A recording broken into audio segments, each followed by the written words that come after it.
রোবটের সাথে খেলে মজা পেয়েছো? হ্যাঁ অবশ্যই। তুমি কি রোবটটা বাসায় নিয়ে যেতে চাও? না, কেন? এটা তো কিনা যাবে না। কেনা যাবে না? যদি কেনা যেত তুমি নিয়ে যেতে? খুবই ভালো লেগেছে। হ্যাঁ, তুমি রোবটের সাথে কি খেলতে মূলত? রোবট কি বলতে?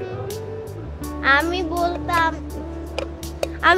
ওর সাথে কথা বলতাম, খেলতাম, ওকে ওকে বলতাম আমার জন্য একটু পানি নিয়ে এসো, এইসব।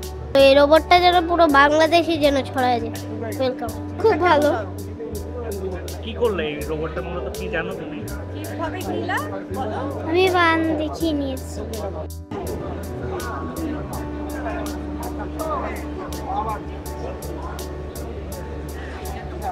অনেক ভালো মনে হয়েছে আমার কাছে। আজকে আমি ওয়ালটনে এসে এটা আজকে দেখলাম, আমি খুব ভালো, বাচ্চাদের জন্য বড়দের জন্য এই রোবটের সিস্টেমটা।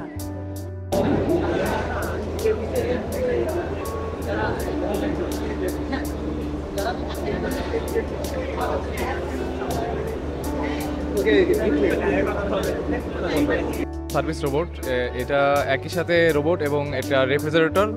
এটা ভিতরে হচ্ছে 6টা বেভারেজ ক্যান হোল্ড করতে পারে এবং এ হচ্ছে নিজে নিজে হচ্ছে বিভিন্ন মানুষের কাছে যাইতে পারে এবং কেউ যদি তাকে হচ্ছে গেস্টার দেয়, হ্যান্ড গেস্টার, জাস্ট একটা ক্যান চায়, সে হচ্ছে তার ডোরটা অটোমেটিক ওপেন করবে এবং তাকে হচ্ছে একটা ক্যান অফার করবে এবং ক্যান নেওয়ার পরে সে জাস্ট হচ্ছে থামস আপ দিলে সে অটোমেটিক ডোরটা ক্লোজ করে নেবে। তাকে হাত দিয়ে ডোর ওপেন ক্লোজ করার দরকার পড়বে না।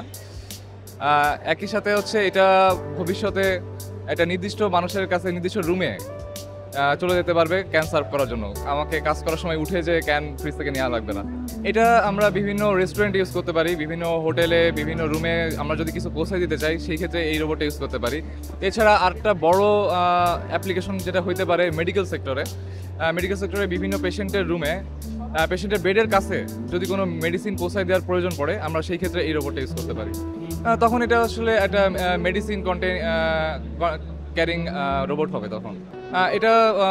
এটা আসলে একটা এআই প্রোডাক্ট। এটা অটোমেটিক তার আশেপাশে সারাউন্ডিংস বুঝতে পারে এবং হ্যান্ড জেস্টার বুঝতে পারে। এখানে একটি মিনি কম্পিউটার ইউজ করা হয়েছে, সাথে হচ্ছে আশেপাশে যে কোনো অবস্টাকল আছে কিনা সেটার জন্য লেজার সেন্সর ইউজ করে। এখনই আসলে প্রাইসটা বলা যাবে না, কারণ এটা আসলে একটা রিসার্চ প্রোডাক্ট, সেটা আসলে সামনে বলা যাবে আরও। সেটা মোটামুটি 30 মিটার থেকে 50 মিটার দূর থেকে অপারেট করতে পারবে, কিন্তু তার আসলে এত দূর থেকে অপারেট করার প্রয়োজন পড়বে না, যেহেতু এটা অটোনোমাসলি আর কি মুভ করতে পারে।